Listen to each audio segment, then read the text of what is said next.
The U.S. Capitol was unusually tense that morning.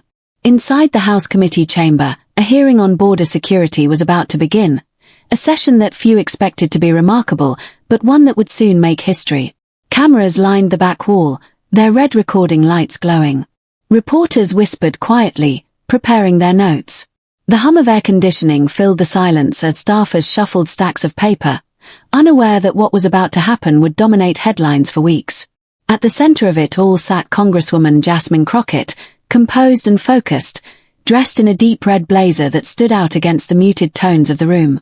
Across from her, Representative Lauren Boebert appeared confident, even amused, certain she had the upper hand. The hearing began routinely. Opening statements, procedural notes, and familiar partisan exchanges. But beneath the surface, there was an unmistakable charge in the air, as though everyone present sensed that the day would not end quietly. When it was Boebert's turn to speak, she leaned forward, her voice sharp and deliberate. Democrats like Representative Crockett love to talk about accountability, she said, her tone laced with sarcasm, but when it comes to evidence, there is none. Not one shred. The comment drew murmurs. Some Republican colleagues smirked. Others exchanged approving glances. It seemed like a standard political exchange, until Crockett quietly reached into her briefcase. Without raising her voice, she said, "Madam Chair, I request to submit these documents into the official record."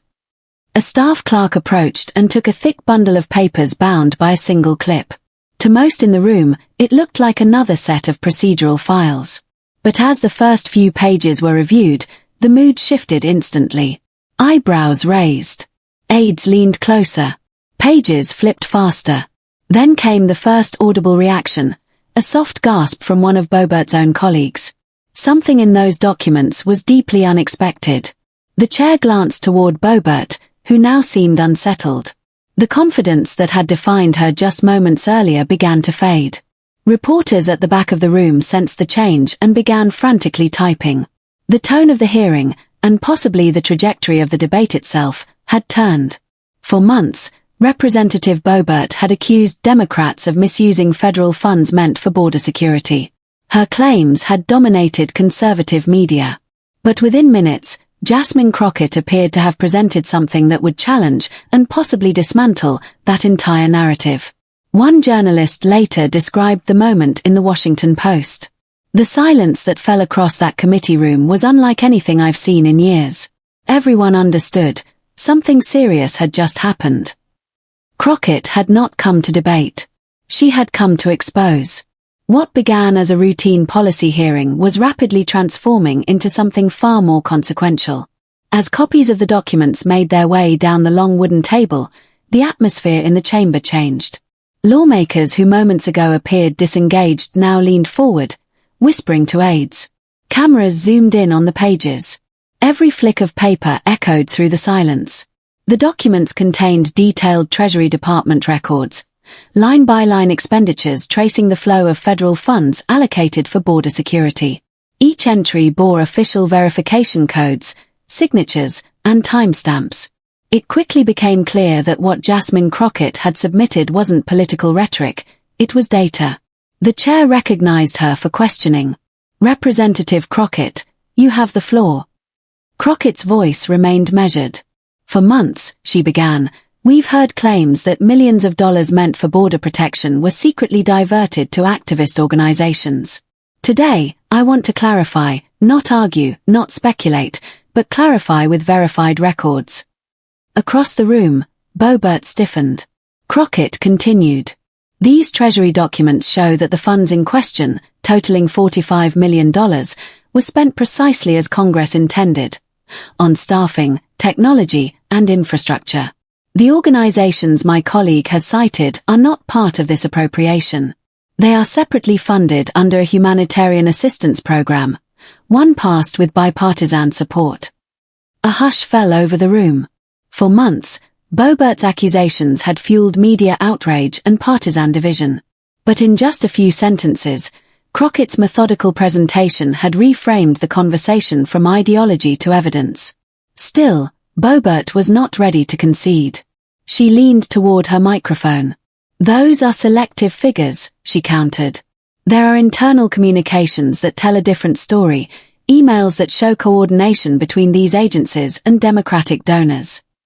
Crockett paused, then looked up calmly. You're referring to the emails shared by former DHS analyst Martin Shelby? The question landed sharply. A few heads turned. Cameras focused on Boebert. I don't reveal sources, she said defensively. Mr. Shelby's information was credible, and the American people deserve transparency. Crockett nodded. Transparency is exactly why we're here. Which is why it's important to note that Mr. Shelby was dismissed from the Department of Homeland Security 8 months ago for falsifying internal reports. Gasps filled the chamber. A reporter in the back audibly muttered, "Oh my God." Crockett held up a single-page document, a termination notice signed by a DHS inspector. "This is his official dismissal record," she said. "And with that context, I believe we should now re-examine which version of transparency we're discussing." For the first time, Boebert appeared uncertain. She adjusted her microphone, searching for a response, but none came. The chair's gavel struck once, calling for order. The room remained tense, filled with a quiet awareness that something had shifted, not just in tone, but in truth. What had begun as political theater was quickly becoming an investigation into misinformation itself. And at the center of it stood Jasmine Crockett, calm, precise, and completely in control. By the third hour of the hearing, the atmosphere inside the committee room had become electric, tense, focused, and unpredictable. What had begun as a partisan clash now resembled something closer to a public reckoning. Members of Congress sat upright. Reporters were no longer typing summaries. They were transcribing history in real time. Crockett adjusted her microphone and spoke with the calm authority of someone who had already done her homework. "We've heard claims. We've heard speculation. But now, let's address the evidence itself." She opened a large binder filled with color-coded tabs. Each section corresponded to a federal agency: Treasury, DHS, Customs, and Border Protection. "Over the past several weeks," she explained, "my office has worked with Treasury oversight officials to review every transfer, contract, and memo cited by Representative Boebert. We traced every dollar. And here is what we found." The first slide appeared on the large screen behind her, a government expenditure chart displaying official signatures and timestamps. Every payment followed congressional mandate. Every transaction is accounted for. And not a single dollar, was diverted to any organization outside the approved federal framework. She paused. Which means the central claim of this entire controversy is false. The words hung in the air like a weight. Boebert shifted in her seat, visibly agitated. She leaned forward and interrupted. "That's your interpretation. There are still internal communications that show something else, coordination that proves there was intent to mislead." Crockett's gaze remained steady. "You're referring to the emails your office provided to the media?" Boebert nodded. "Exactly." Crockett tapped the folder in front of her. "Those emails are also included in the record today. The difference is, I have the originals." The room froze. Reporters leaned forward. Even the chair appeared surprised. Crockett continued, her voice unwavering. "Representative Boebert has cited excerpts from internal Treasury communications. What she failed to disclose is that the versions shared publicly were edited. Entire lines, entire sentences, were removed." She gestured to the monitor.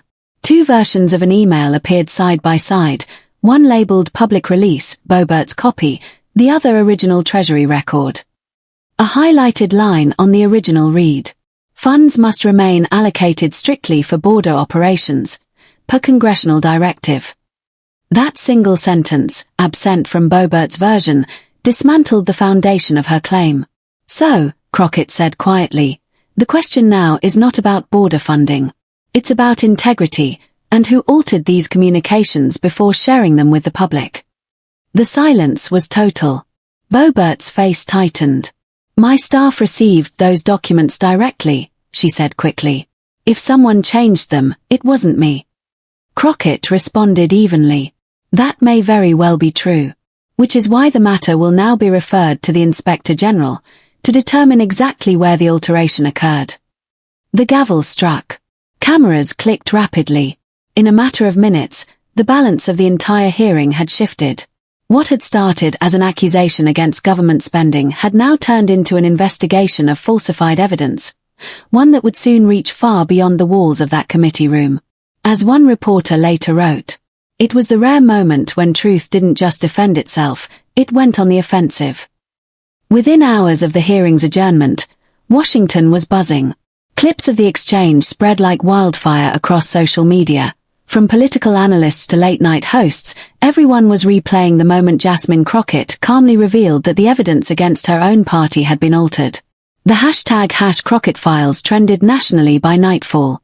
News networks cut live to panels of experts reviewing the two email versions she had displayed in the chamber. CNN called it a rare moment of factual precision overwhelming political theater. Even conservative outlets, hesitant at first, couldn't ignore it. On Fox News, one commentator admitted, "If these documents are as real as they appear, this is going to be a problem, not for the administration, but for the people who spread them." By the next morning, newspapers across the country carried similar headlines. Crockett exposes altered evidence. Congresswoman turns accusation into investigation. Behind the scenes, pressure mounted.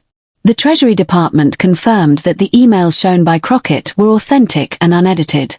The Inspector General's office quietly announced a review of the communications chain, tracing where the modified versions originated. In Congress, reactions were split sharply along party lines. Some Republican members distanced themselves from Boebert, saying they had relied on information provided in good faith. Others doubled down, insisting Crockett's move was a political stunt. But public perception told a different story. Within 48 hours, online polls showed a major shift. Viewers overwhelmingly described Crockett as prepared, calm, and trustworthy. One political strategist noted, "What she did wasn't about shouting louder. It was about showing the receipts, literally." Meanwhile, inside Boebert's camp, the tone was very different. Advisors scrambled to contain the fallout, holding emergency calls with legal counsel and media consultants. A leaked internal memo later revealed their biggest fear.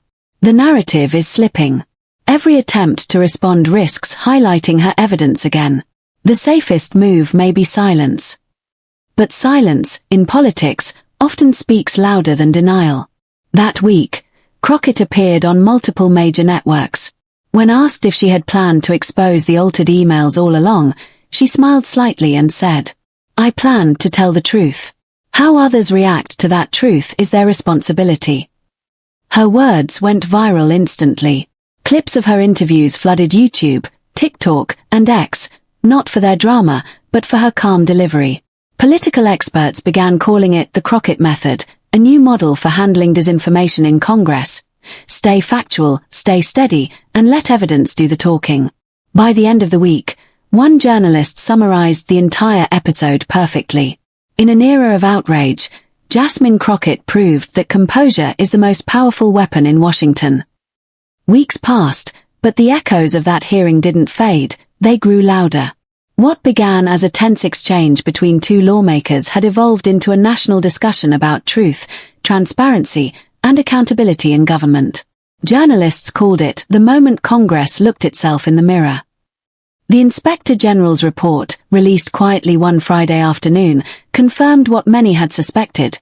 The documents in question had been edited before reaching Boebert's team. A mid-level staffer had removed portions to simplify the presentation, but the edit had changed the meaning entirely. In the end, no criminal charges were filed, but reputations were. Crockett's handling of the crisis became a case study in congressional ethics courses and media schools. Clips of her steady voice, her precision with evidence, and her refusal to take the bait were replayed on countless platforms. Even opponents who disagreed with her politically couldn't deny it. She had won that hearing not with volume, but with vision. In one televised interview months later, a reporter asked her, "What was going through your mind at that moment, when you realized the evidence had been altered?" Crockett smiled, leaned forward slightly, and replied, I realized the truth doesn't need to shout, it just needs to show up. That single line became a rallying cry across social media. Memes, shirts, even congressional pins carried her words. And somewhere in the archives of that long hearing, between the gavel strikes, the heated exchanges, and the sudden silence, history had quietly written itself. Because for one brief moment, the loudest voice in Washington was the one that stayed calm.